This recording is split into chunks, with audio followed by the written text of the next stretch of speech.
Voilà, bonsoir à tous. J'aime à penser que tout le monde a fait le petit homework. Il s'agissait de lire Genèse, le chapitre 26, et les versets 10 jusqu'à peu près 32 par là. C'est un long texte, on va l'aborder un petit peu, dans l'espoir de tirer quelques leçons, pas seulement pour nos jeunes, c'est vrai d'abord pour les jeunes, mais la Bible, elle est pour tout le monde. Quand on ouvre la parole de Dieu, c'est pour nourrir tout un chacun, y compris, avant tout le monde, le pasteur, l'orateur lui-même. Comment vous avez trouvé le texte? Oui, intéressant?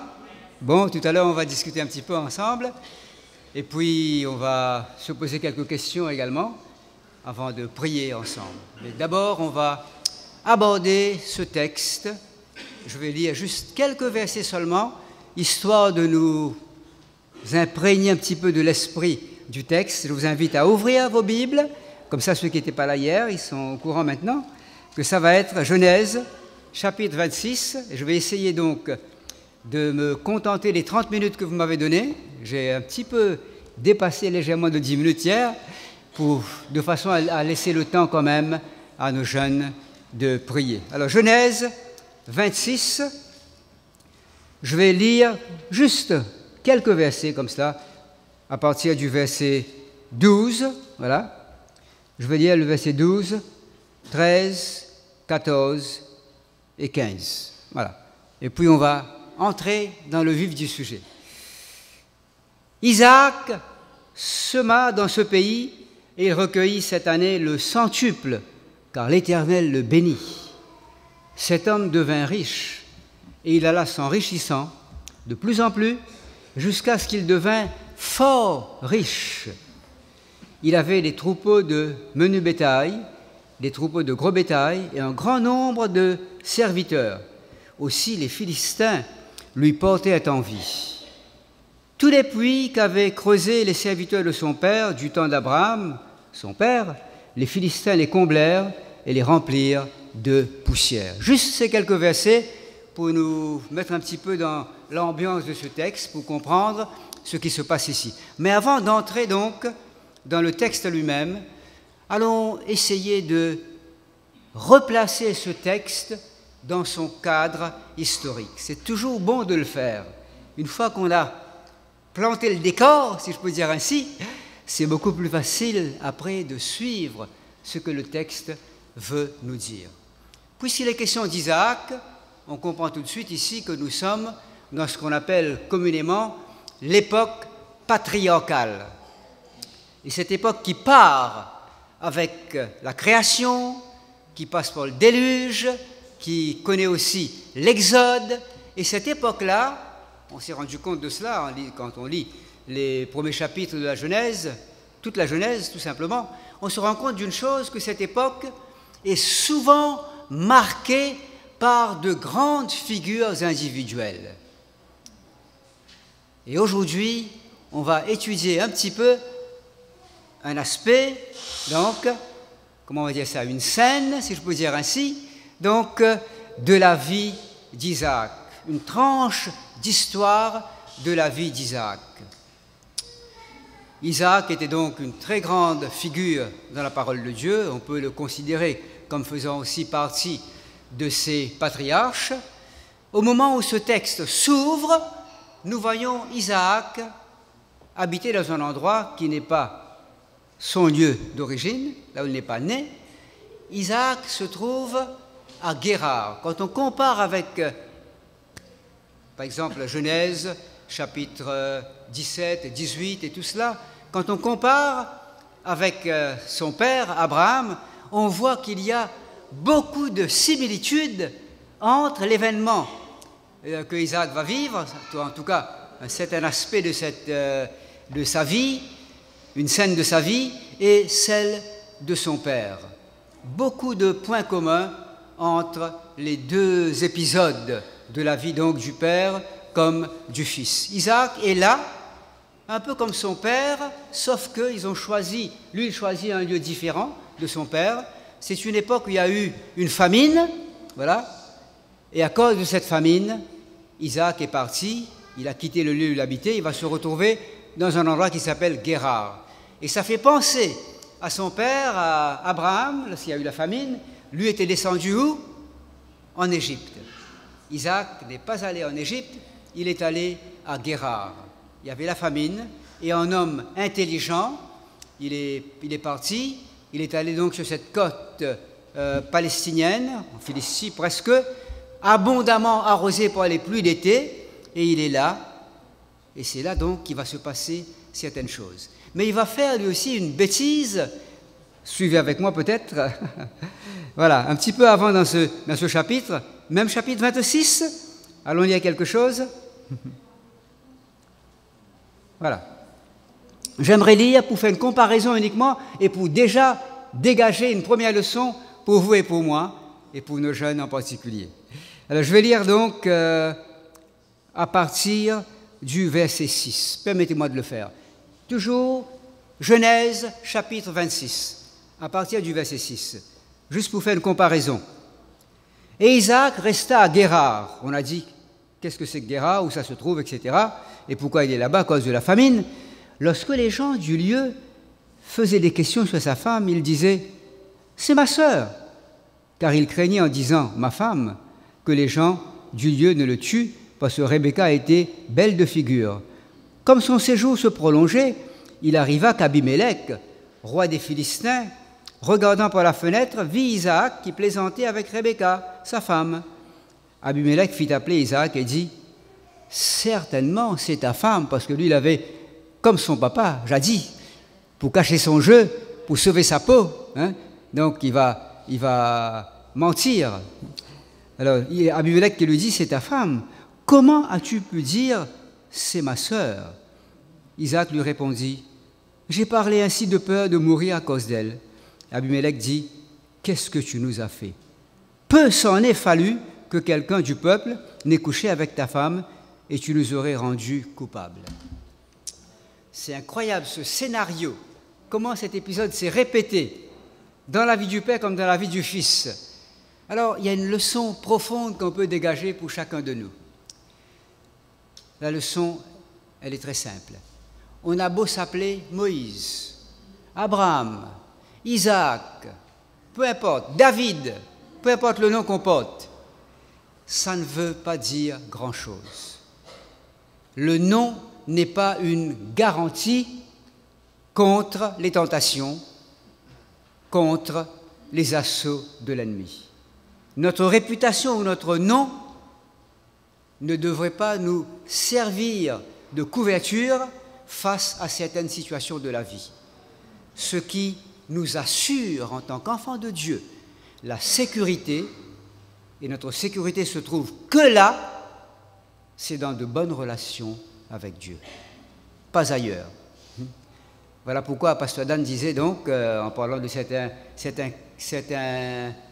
grands hommes pas de la Bible, du mouvement missionnaire, il a parlé de beaucoup de grands hommes, et ces grands hommes ont fait des choses pour Dieu, ils ont été connus surtout parce qu'ils étaient des hommes de Dieu, parce qu'ils avaient appris à se reposer sur Dieu. Je redis encore cette leçon avant d'entrer dans le texte, notre sécurité se trouve uniquement dans des relations étroites avec le Seigneur. Le nombre d'années passées à l'Église, les postes que nous pourrions occuper dans l'Église, il faut faire des choses pour l'Église, c'est sûr, il faut venir à l'Église, mais ça n'est pas une garantie face aux assauts de l'ennemi. La seule garantie, c'est d'avoir toujours des liens unis avec le ciel, c'est d'être en phase à chaque instant avec Jésus. Revenons maintenant à notre affaire, d'accord? Alors, qu'est-ce qui va se passer ici? Donc, Isaac, après cet épisode, évidemment, il y a eu quelque chose, il y a comme un froid qui avait été jeté entre Abimélec, curieusement, il porte le même nom que l'autre Abimélec, pourtant il y a 99 ans qui séparent les deux événements, Abraham avec le premier Abimélec et Isaac avec l'autre Abimélec, 99 ans. Donc, il y a un froid qui est jeté entre les deux hommes. Malgré ce froid, il y a une cohabitation assez honnête, n'est-ce pas, assez acceptable. Soudain, les choses vont changer. Ce qu'on va faire ce soir ensemble, c'est juste voir pourquoi les choses vont changer d'un coup, comment les difficultés vont arriver dans la vie d'Isaac, quelle va être la réaction face à ces difficultés, et finalement, dans une troisième partie, nous allons voir comment Isaac va réagir face à ces difficultés et quelle sera l'influence qu'il va exercer grâce à sa manière de réagir devant ces problèmes. Vous avez lu maintenant, vous avez compris qu'il s'est passé des choses terribles, on va le voir rapidement. Alors allons donc commencer par voir l'éveil des difficultés pour Isaac.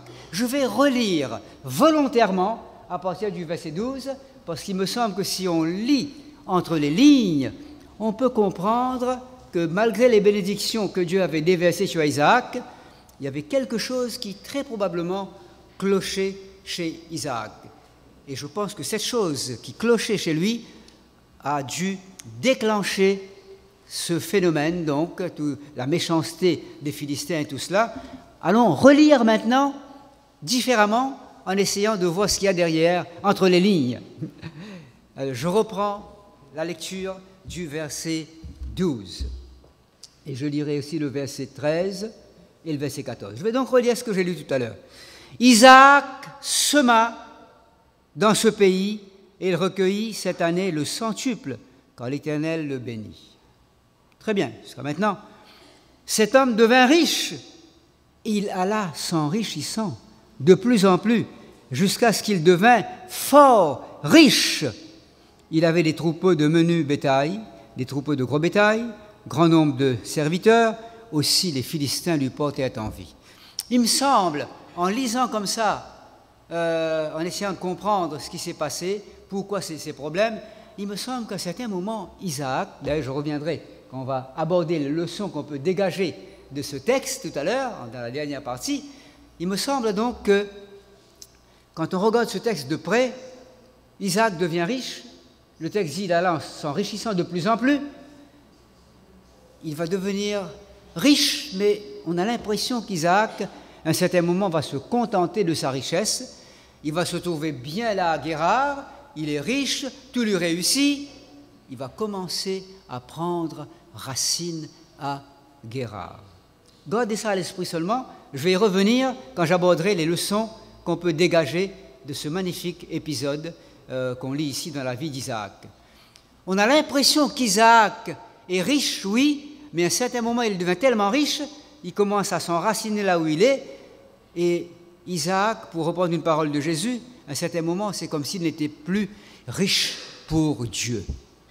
Il semblait se contenter de ses richesses.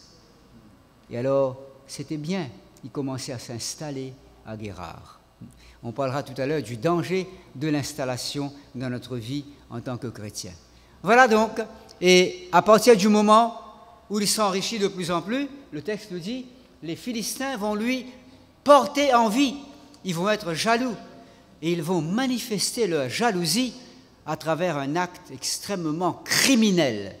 Quand on pense à la situation qui existe dans ces pays où l'eau est une denrée rare, et quand on trouve un puits, et quand ça donne de l'eau, on est tout content de pouvoir en profiter. Alors, allons prendre la Bible, et on va lire maintenant ensemble, encore 2 ou 3 versets.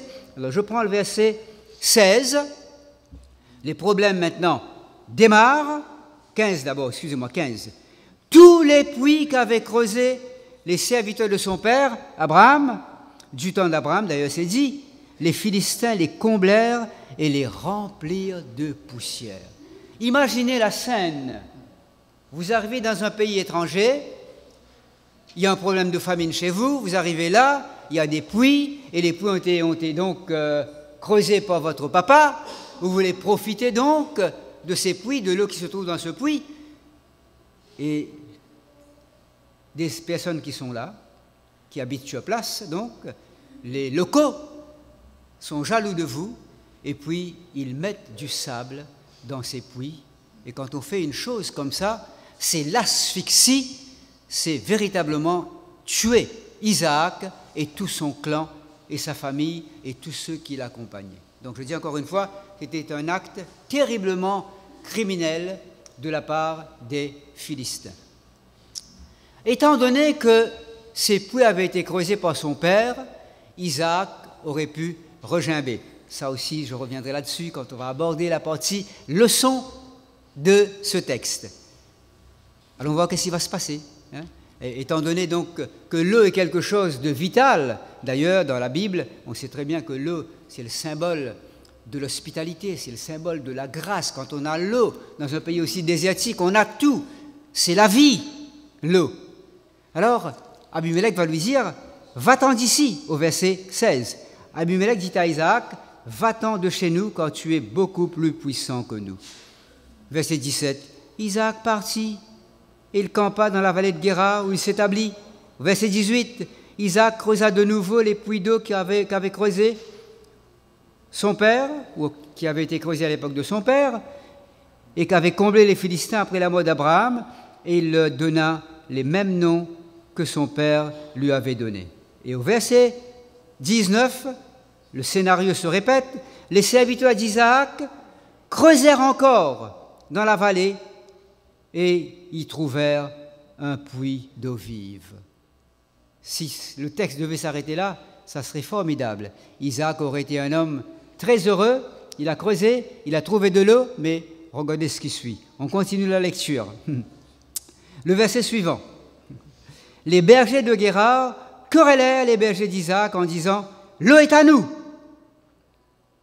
Et il donna au puits le nom des secs, parce qu'il s'était disputé avec lui. On va y revenir tout à l'heure, n'en faites pas. Verset 21. Ses serviteurs creusèrent un autre puits, au sujet duquel on chercha aussi une querelle. Il l'appela Sitna. Enfin, au verset 22, il se transporta de là et creusa un autre puits pour lequel on ne chercha pas querelle. Et il l'appela Rehoboth, car dit-il, l'Éternel nous a maintenant mis au large et nous prospérerons dans le pays. Et je lis juste le verset 23 comme il est très court. Il remonta de là à Beersheba. Voilà l'histoire. Chers jeunes, chers frères et sœurs, nous sommes maintenant devant une histoire très connue de la parole de Dieu, dans le livre de la Genèse. On va essayer maintenant de dégager quelques leçons de cette histoire. Mais remarquez une chose, voilà pourquoi j'ai terminé ma lecture, pour le moment, avec le verset 23. Il remonta de là à Beersheba. Si j'étais à la place d'Isaac, après avoir connu 1000 péripéties, après avoir été donc l'objet d'envie, de querelle de la part des Philistins, je trouve de l'eau, on ne me cherche pas querelle, je me serais dit, ben maintenant c'est bon, reste-y. Le texte dit, il va partir, il va remonter de là jusqu'à Beersheba. Qu'est-ce que nous pouvons dégager, frères et sœurs, comme leçon de ce texte? Alors, on va tirer des leçons de ce texte. Les leçons seront de deux ordres. On va d'abord dégager quelques leçons, 2 leçons d'ordre général, puis on va dégager des leçons pour nos âmes, pour la conduite de notre vie, à partir tout simplement des noms qu'il va donner à ces puits.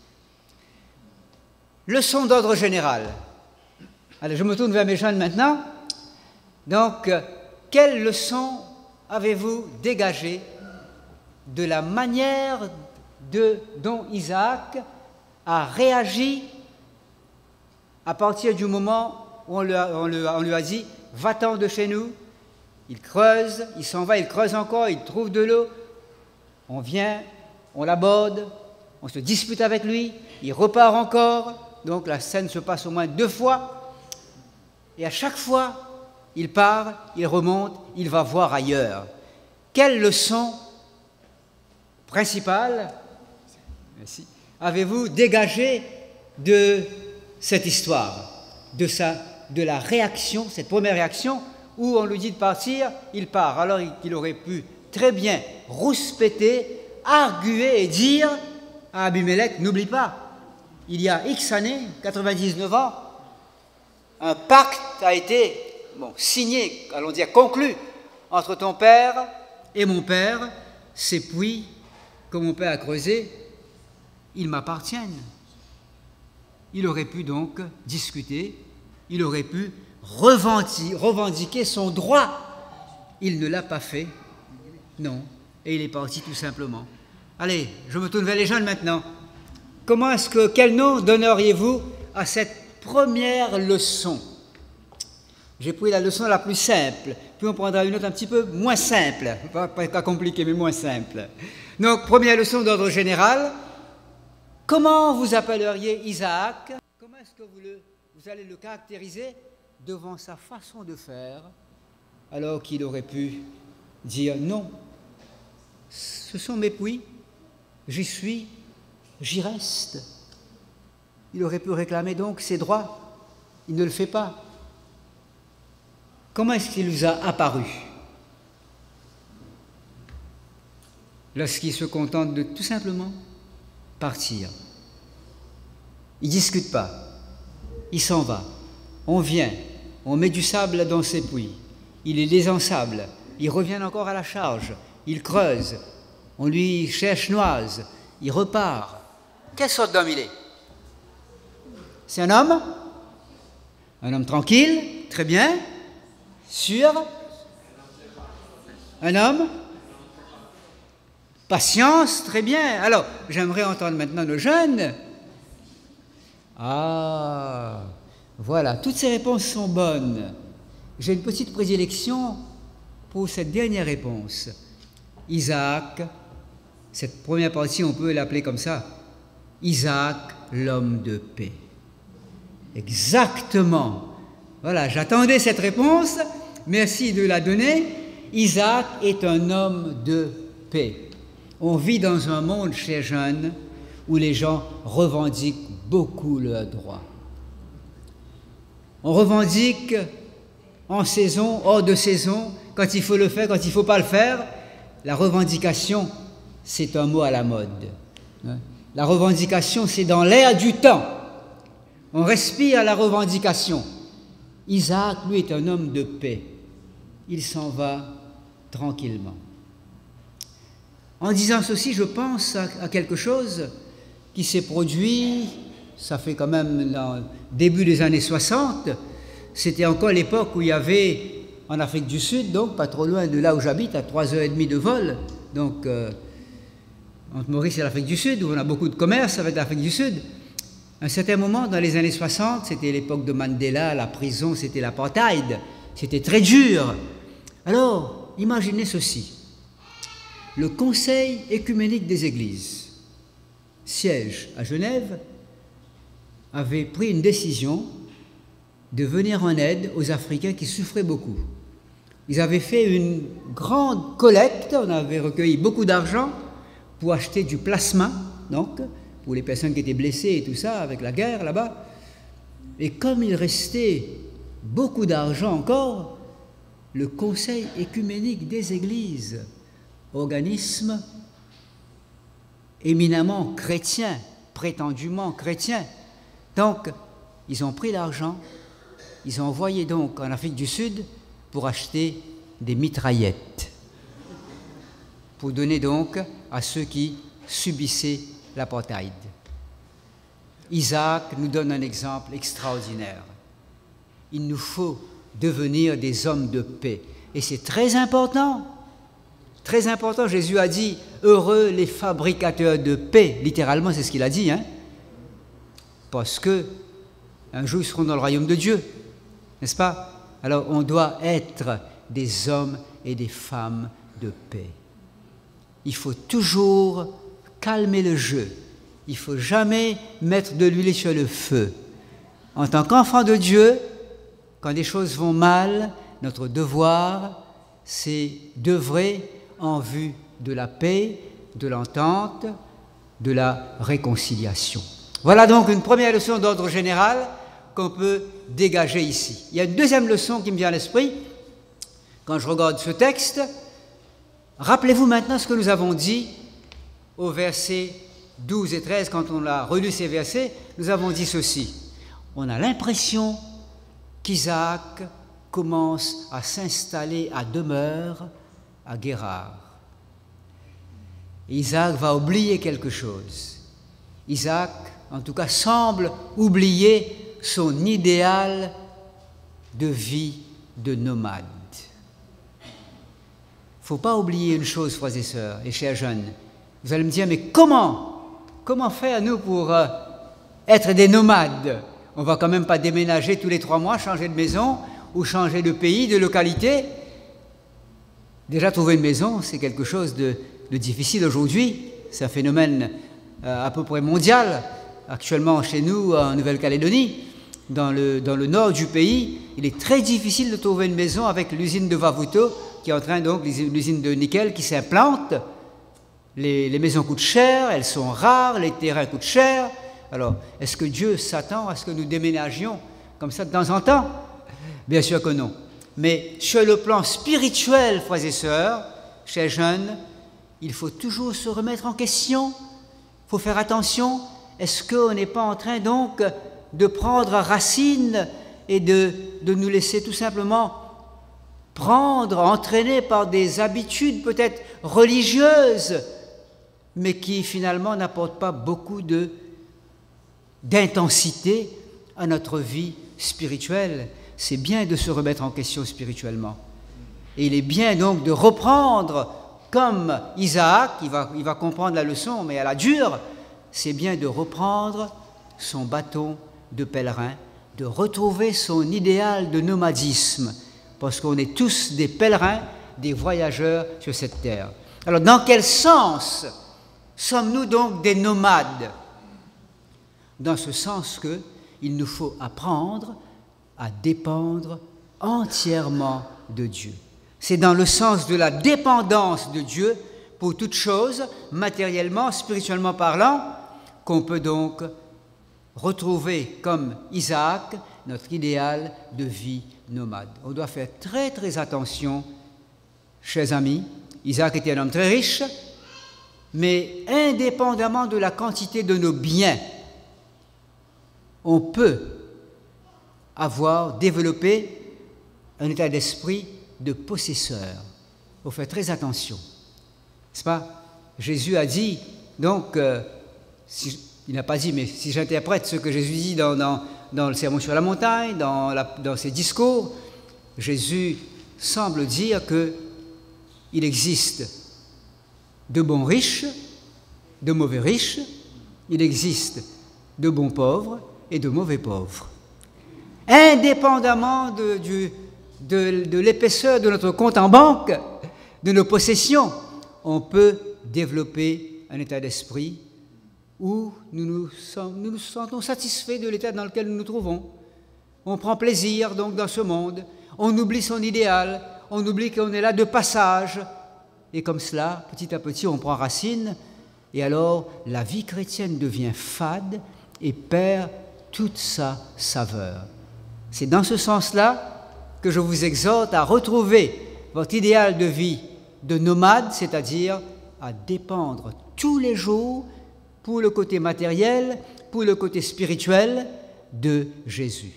Si on fait ainsi, on pourra reprendre nous aussi notre route, notre parcours de nomade, c'est-à-dire on est prêt à tout remettre entre les mains de Dieu et à laisser la conduite de nos vies à Jésus, laisser son bon Saint-Esprit nous conduire là où il veut nous conduire. Voilà donc pour 2 leçons d'ordre général que nous pouvons dégager de ce texte. On va maintenant tirer des leçons à partir des noms qu'il va donner à ces puits.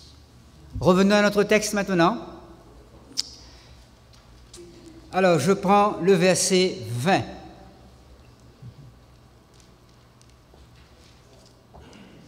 Les bergers de Guérar querellèrent les bergers d'Isaac en disant « L'eau est à nous !»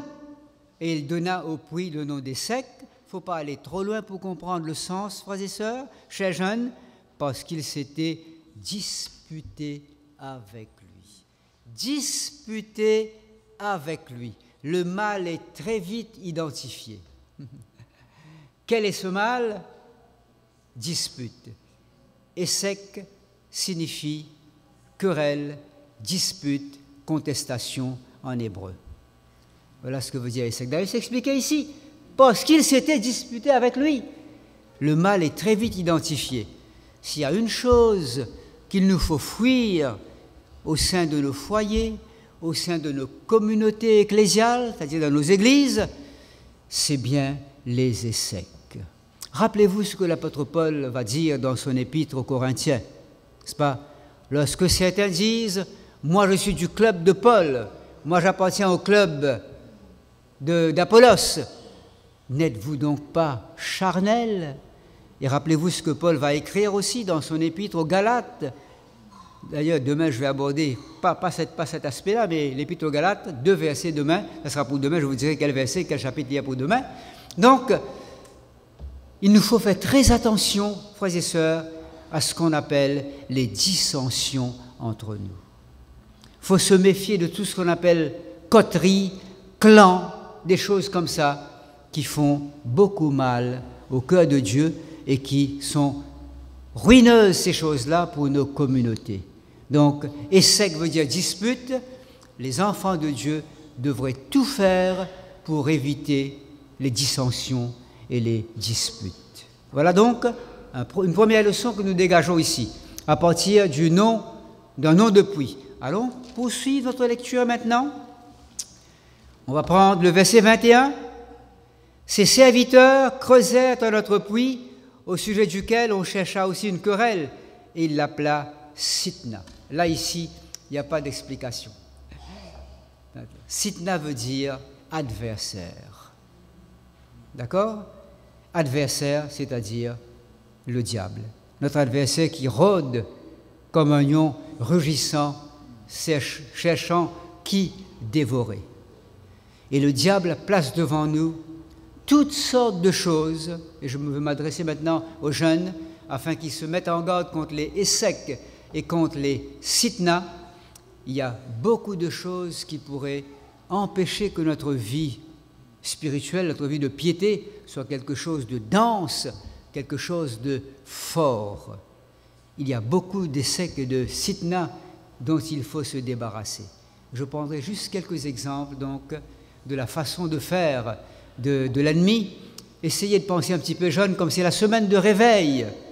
Réfléchissons ensemble et demandons-nous quels sont les sitnas et les échecs qui empêchent que notre vie spirituelle se développe, qu'elle s'épanouisse, qu'on soit fort en Christ. Il y a beaucoup de choses que l'ennemi met sur notre chemin. Je m'adresse aux jeunes, je pense à certaines choses comme les spectacles, des choses qu'on voit, n'est-ce pas, à la télé, DVD ou peu importe. Hein. Nous savons que toute cette technologie, si elle est bien utilisée, peut faire beaucoup de bien à l'enfant de Dieu, à l'Église de Dieu, mais il y a aussi une façon d'utiliser ces choses-là qui pourrait faire beaucoup de tort à nos âmes et à notre spiritualité. Pensez à certains films qu'on regarde et dont on se repaît soir après soir. Pensez un petit peu à toutes ces soap operas, comme disent les Américains, à ces feuilletons qui durent pendant 5-10 ans, qui n'en finissent pas. Ces épisodes, n'est-ce pas, qu'on attend avec vivement qu'il soit 19h pour aller voir, je ne sais pas moi, hein, tel ou tel épisode d'un feuilleton, n'est-ce pas? Oui, n'est-ce pas, style mexicain ou brésilien, je ne sais pas moi, ou même aussi aujourd'hui, même les Indiens sont tombés dans le panneau aussi, ils ont aussi Bollywood, ils ont aussi leur truc aussi, hein, à eux. Donc, vous vous rendez compte, comment peut-on se permettre en tant qu'enfant de Dieu de passer du temps devant ces choses qui n'édifient pas? Et quand on a regardé ces épisodes, est-ce qu'on peut, en toute honnêteté, se mettre à genoux et dire merci au Seigneur pour la journée qu'il nous aura accordée? Il faut réfléchir. Une semaine de réveil, une semaine de prière, c'est l'occasion de se remettre en question. Attention à ces sitnas et à ces échecs, et je pense à une certaine forme de musique. On sait que la musique, c'est une chose fort belle, mais lorsque l'ennemi s'insinue et entre dans tout ce qu'il y a de beau dans les arts, quand l'ennemi pénètre, il fait beaucoup de dégâts. Et ce qui est beau perd très vite de sa beauté pour devenir quelque chose de négatif, plus que négatif, de dangereux, de ruineux pour notre âme. Il nous faut savoir, chers jeunes, ayez un esprit d'analyse. N'acceptez pas tout ce qu'on vous propose, tout ce qu'on vous donne, tout ce qu'on passe devant vos yeux, tout ce qu'on passe à la radio. Soyez sélectifs, ayez un esprit d'analyse afin de ne pas faire le jeu de l'ennemi. Nous pourrions parler des livres aussi. Il y a beaucoup de livres qui existent aujourd'hui. Il y a une certaine littérature qui fait très mal et dont malheureusement certains jeunes sont friands, alors qu'il y a la parole de Dieu qui est là, qu'on devrait connaître davantage, qui devrait être la source de notre épanouissement spirituel. On passe du temps à des choses qui ne nous rapportent rien, sinon qu'elles nous éloignent de notre Seigneur. Voilà donc la leçon, une autre leçon qu'on peut dégager à partir de ce nom de puits, Sitna. Mais il y a autre chose maintenant de très positif. Allons-y, on va maintenant voir le verset 22.